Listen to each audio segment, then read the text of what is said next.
Meus irmãos, muito bom dia. Nós estamos aqui mais uma vez em Escola Bíblica Dominical, agora à distância, para estudarmos a Palavra do Senhor. E assim sempre iniciamos até ultimamente para a memorização no Salmos 19, no início do versículo 7. A lei do Senhor é perfeita e restaura a alma. Hoje o nosso estudo tem por objetivo examinar os fatos como sempre, conforme a descrição bíblica, e relacionar com a nossa vida pessoal, a família e a igreja. Nós vamos falar hoje no poder da união.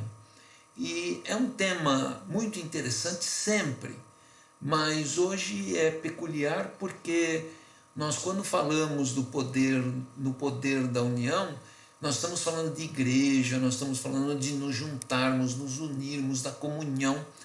Mas hoje, nessa pandemia, nesse momento que nós estamos passando, isso está acontecendo à distância, como nós agora estamos falando, como acontecem os cultos, as mensagens do pastor, o nosso culto pela manhã de escola dominical, o nosso culto vespertino.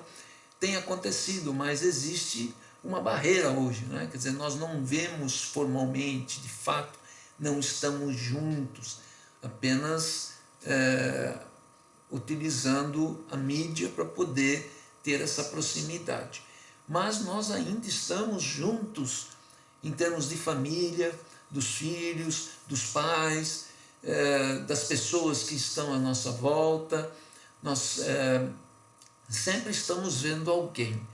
Então, acima de tudo, hoje o foco é a família e também os nossos relacionamentos naturais do dia a dia quando nós estamos fora de casa. Para isso, nós vamos ler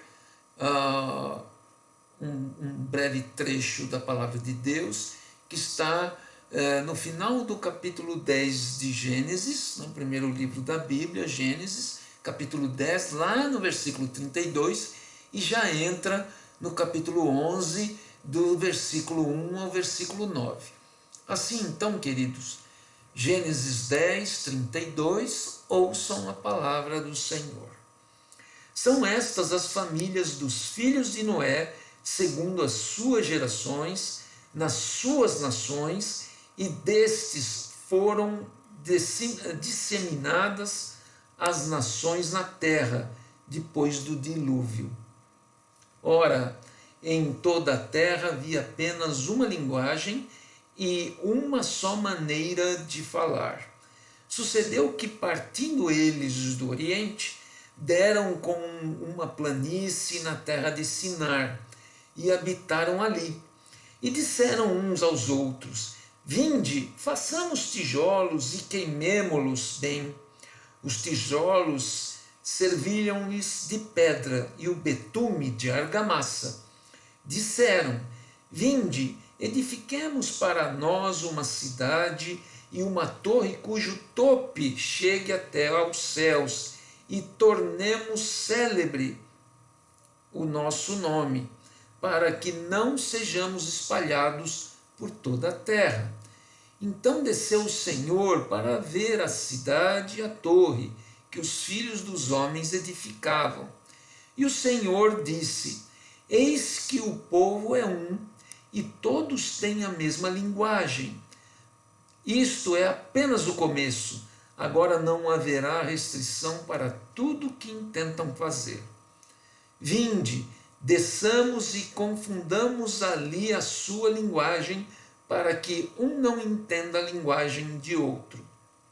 Destarte, o Senhor o dispersou dali pela superfície da terra, e cessaram de edificar a cidade. Chamou-se-lhe, por isso, o nome de Babel, porque ali confundiu o Senhor a linguagem de toda a terra, e dali o Senhor os dispersou por toda a superfície dela. Muito bem, aqui é um pequeno trecho da Bíblia que está falando sobre um acontecimento que em várias Bíblias tem até um título que obviamente não é inspirado, mas que nos orienta o assunto. Então aqui fala da Torre de Babel. Mas na verdade, eu li o versículo anterior, o 32, porque no versículo 2 ele cita, né, partindo eles do Oriente, quer dizer, eles quem? Os filhos de Noé, né, as famílias que foram, que sucederam Noé, né, e que então entram nessa fase da história. Nós tínhamos acabado de ter na história o dilúvio, e após o dilúvio, então, os filhos de Noé, tiveram descendentes, e é sobre esses descendentes que nós estamos falando. Então, logo depois daquela limpeza, né, que Deus fez através do dilúvio, escolhendo apenas uma família, não é, para ficar na terra, as gerações aconteceram e os problemas voltaram, né? E aí então nós temos essa questão. O poder da união é um paradoxo, e é sobre esse paradoxo que nós vamos falar, né? Bom, o texto então: após o dilúvio, todos tinham a mesma língua. No versículo 2, eles vieram do Oriente, segundo a nossa tradução. Na verdade, no original é Miqueden, que quer dizer outro lugar. Vieram de outro lugar, né? Outros lugares eles vieram. E eles pararam no Vale de Shinar, né? Aqui está também português Shinar, que é um lugar assim até hoje, né? É um lugar espaçoso e de solo rico. Ele fica numa planície entre o rio Tigre e o rio Eufrates, citado também lá no Éden. O Éden também ficava, né, perto dessa região, né? E na história do Velho Testamento, mais recente, dentro dos movimentos que nós tivemos históricos ligados à Síria, à Babilônia, né? Quer dizer, a planície babilônica é esta região, né? Então lá também ficava, ou também aconteceu o povo babilônico. A própria Síria, que foi um grande império também, ele tinha toda aquela região, mas eles anteriormente estiveram lá posicionados, né? Pararam lá. E lá, em comum acordo, conforme o versículo 3, eles começaram a produzir material de construção, queimar tijolos baseado em barro, né? E juntar o betume para fazer como se fosse a argamassa. É o que eles tinham de disponível, né? Betume, essas coisas, né? A gente até tem que ver que hoje aquelas regiões também são muito ricas em petróleo. Acho que o betume estava na flor da pele já na época, né? Na flor da terra, né? Naquele lugar. No versículo 4, então, em comum acordo também, todos eles assim tomaram uma decisão de construir uma cidade e uma torre, né? Uma cidade e uma torre. E a melhor versão é uma torre com o céu no topo. Com o céu no topo. Aí o Senhor, aí no original Elohim, ou seja, é o Deus triuno. Elohim aí está no plural, e então quer dizer, o Senhor Deus estava, ele conta essa história como se eles estivessem conversando entre si, tomam a decisão de vir ver a obra, né? Deus Pai, Deus Filho, Deus Espírito, né? O Deus Elohim, o nosso Deus, ele vem para ver o que os homens estavam fazendo. E no versículo 6, ele de uma maneira ou de outra, ele ressalta a unidade. Quer dizer, os homens juntos, a mesma língua, a mesma, né, a liderança, a maneira de se comunicar e tudo mais, se juntam para fazer alguma coisa. E tomam a decisão de fazer isso, né? E daí para frente o Senhor provoca uma confusão por meio de linguagem. Ele muda a linguagem de vários grupos, de várias famílias, e aí esses grupos entre si não se entendem mais, e obviamente quando não há compreensão entre esses grupos, não há como ficar junto, né? Um não entende o outro, não há mais liderança e tal, então eles se dispersam, né? E param de construir aquele lugar, né? Aquela cidade fortificada e a torre. Eles param no meio do caminho, né? É interessante que esse trecho, ele é um trecho que acontece na Bíblia nesse momento, e depois a Bíblia continua falando da descendência lá de trás, né? Ela volta a falar sobre a descendência atrás, seguindo Noé e assim sucessivamente. Quer dizer, esse é um fato que acontece, que é citado no meio dessa história que o Senhor Deus está contando para nós com relação a Noé, toda a descendência, Noé e assim sucessivamente. Mas ele termina dizendo que ele até dá um nome para aquele lugar, para aquela semi-construção, né? Aquela construção que ficou no meio do caminho lá. Ele chama de Babel, né? Babel, o original fala Bavel, o hebreu hoje em dia inclusive ele fala Bavel, e realmente esse Bavel tem duas conotações. Se nós formos aqui ou formos lá para o livro de Daniel e os profetas daquela região, Bavel tinham duas conotações, né? O lugar onde estava lá, um lugar, a região, tinha a conotação que quer dizer Bavel, que é utiliza a raiz da palavra Balal, que quer dizer confusão, né? Confusão no sentido de não se entenderem, confusão no sentido de falar línguas diferentes, confusão no sentido de não haver liderança. Esta é a confusão, é o Balal, né? E eu acho que isso acontece muito hoje, né? E já que nós estamos falando que às vezes acontece, ou que o nosso foco da aula é dentro de casa, acaba que é um fato, isso acontece bastante, né? Nós temos esse problema muitas vezes, né? De uma confusão no entendimento das coisas, da maneira que queremos nos expressar, às vezes nós não acertamos, né? E aí é um Balaal, né? Balaal. Mas também, já na época dos assírios mesmo, já foi levado em consideração que era o portão de Deus. E de uma maneira ou de outra, nós vemos que nesse momento fala que Deus veio ver os homens. Deus veio, né? Então cita como o portão de Deus, que em assírio é Babilu, né? Em assírio quer dizer Babilu, que é a base da palavra Babilônia. Babilônia apareceu, né? O nome da região apareceu, e depois veio a ser até um império com esse nome, o Império Babilônico, com a capital em Nínive, naquela região, né? Toda aquela área, mas que Babilu quer dizer portão de Deus, né? Deus veio ver os homens, né?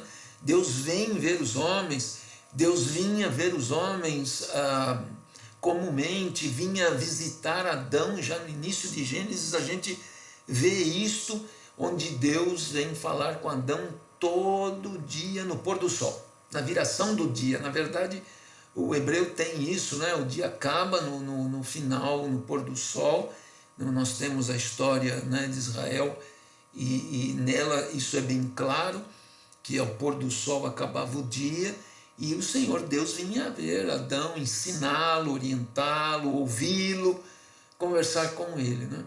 Então, e depois o salmista lá na frente, né, ou salmistas de maneira geral, sempre citaram essa questão de se falar com Deus logo de manhã, quando o sol aparece, não é? E também nesse caso de Adão, no pôr do sol. E, na verdade, nós temos isso na nossa vida também de uma maneira muito forte, né? Nós muitas vezes não falamos com Deus no nascer do sol e também não falamos ou buscamos Deus no pôr do sol, né? E às vezes nós estamos sem luz e para nós é um pôr do sol e o Senhor Deus quer tanto conversar com a gente e nós não queremos falar com Ele, nós não o recebemos, nós não o ouvimos, nós não queremos. E isso talvez seja um ponto importante desse nosso momento de estarmos refletindo que todos os dias o Senhor Deus quer conversar com a gente, o que vamos fazer, o que fizemos, o que deu certo, o que não deu, o que nós precisamos aprender com Ele, a forma que nós precisamos seguir, né, mudar para poder parecer um pouco mais com Ele. Mas Ele vem, né? Ele vem através de Jesus, né, na forma de Jesus, Ele vem para nos orientar, Ele quer nos ouvir, Ele quer ensinar, Ele quer falar. E Adão recebeu instruções detalhadas da vida, dos procedimentos, de tudo aquilo que ele precisava saber para viver através de Deus diretamente, né? Mas de fato isso aconteceu. E aqui agora seguindo, nós temos algumas considerações e a nossa aula está baseada nas considerações, né? Eu preparei uma aula onde já dentro do contexto onde nós estamos falando sobre aquele momento, nós já vamos aplicando para o nosso momento hoje, para a nossa vida hoje, uma vida bem complexa de relacionamentos. E nesse momento, como eu já falei, nós estamos até sentindo falta de muitos relacionamentos, né?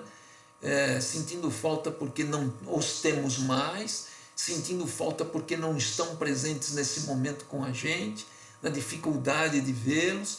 Nós só podemos usar a mídia muitas vezes para conversar com aqueles que podem ainda falar com a gente, né? E aqui nós temos algumas considerações, né? De qualquer maneira, se a gente olhar naquela época, nós vamos até entender por que o Senhor Deus viria, né, interferir na construção de alguma coisa naquele momento, né? Por que ele viria? Depois ele não interferiu em várias coisas, né?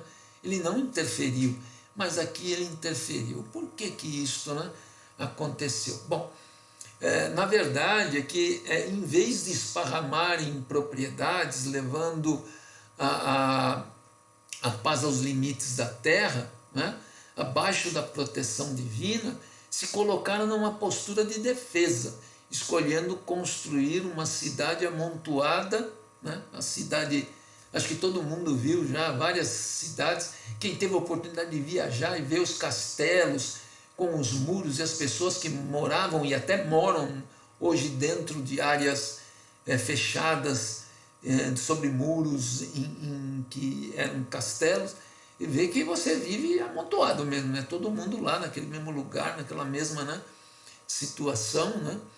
E na verdade Deus não queria isto, né? Deus não queria isto. Nós vamos até falar um pouquinho depois sobre isto.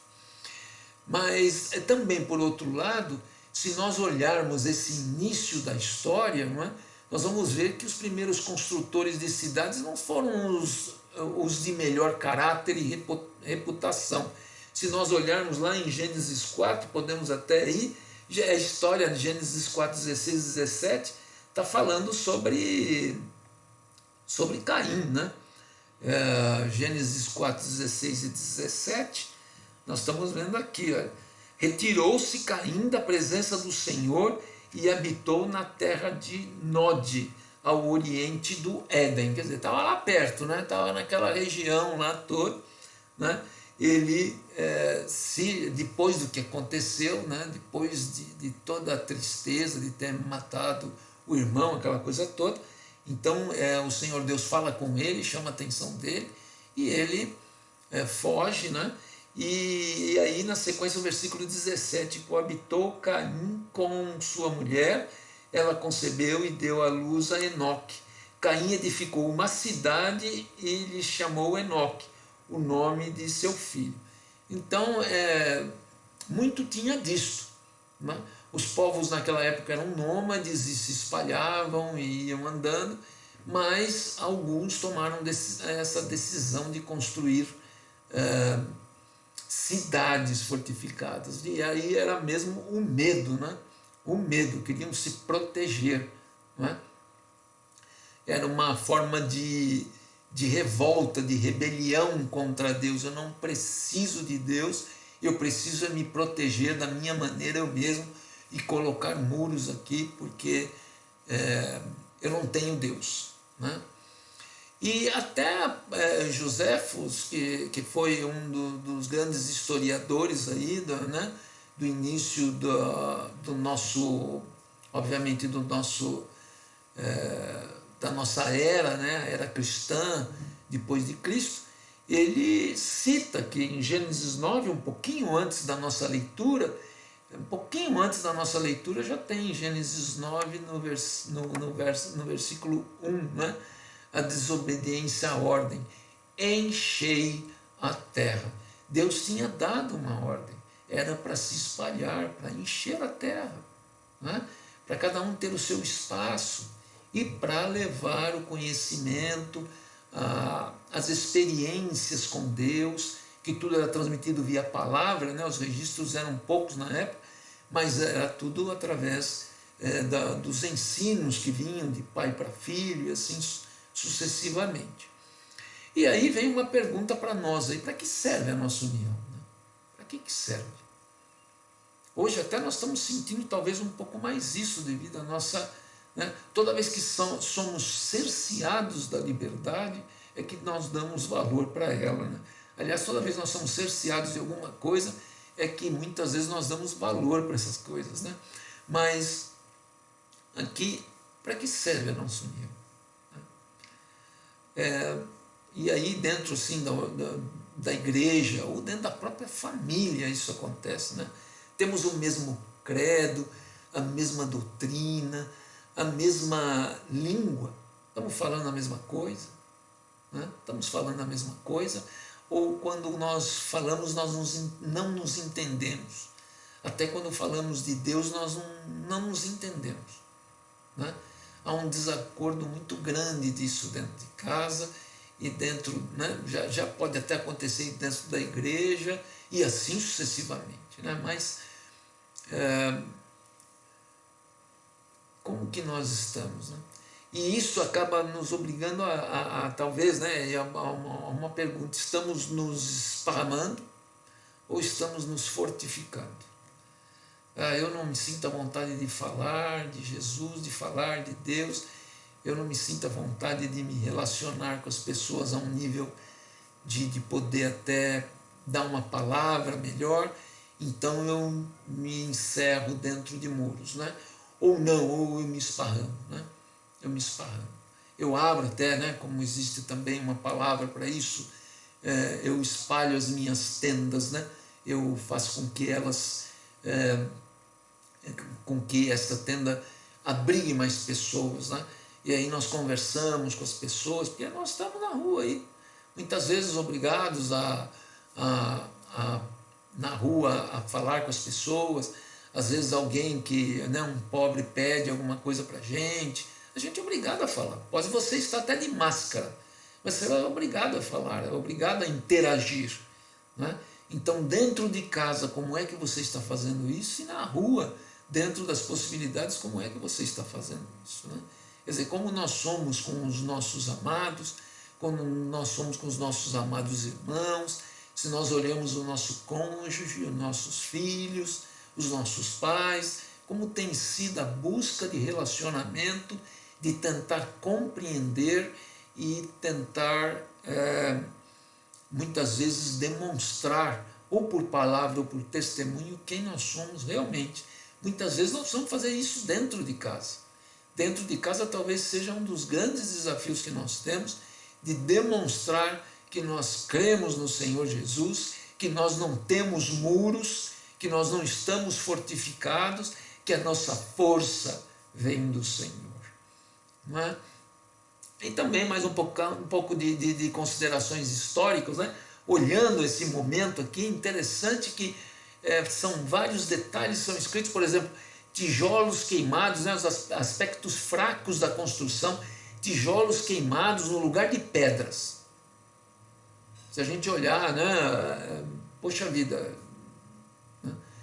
betume no lugar de argamassa. Hoje, se nós formos lá visitar, né, tem várias fotos e tem também a oportunidade muitas pessoas irem passear lá naquela região por exemplo, existem uns arqueólogos estudando o que é conhecido por zigurates, né? É uma estrutura tipo torre feita desse tipo de material, hoje é um amontoado de barro, né? Mas nas escavações eles descobriram que serviam de culto e de sacrifício, quer dizer, subiam o mais alto possível para dizer que estava perto do céu, né? E viravam um lugar de sacrifício, de culto, para conversar com os seus deuses. Muito provavelmente a ideia era a mesma do povo naquele intento de construir a cidade e a torre, né? A torre era muito provavelmente para fazer isso, e é o que a mim explica o Senhor Deus ter vindo interferir nisso daí, né? A ideia muitas vezes de subir é para ver o que Deus vê, né? E também levando em consideração que já existia essa influência de que você buscando um tipo de altar assim, você tem uma porta para falar com o seu Deus, né? Uma outra porta, um outro caminho, né? E também nós vemos aqui, pela forma com que é escrita, né? Era um monumento de orgulho e ambição, né? Vamos todos construir algo muito alto que vai aparecer para todo mundo, nós vamos mostrar como nós somos grandes, né? E que ninguém vai conseguir espalhar a gente, né? O Senhor Deus veio e com uma ação bem pequena espalhou. Como eu tenho visto assim, ouvido, já tem um bom tempo, né? Nós já estamos aí nesse conceito de estarmos numa quarentena que já não é mais 40, né? E que mostra muito bem que muitos já até citaram, né?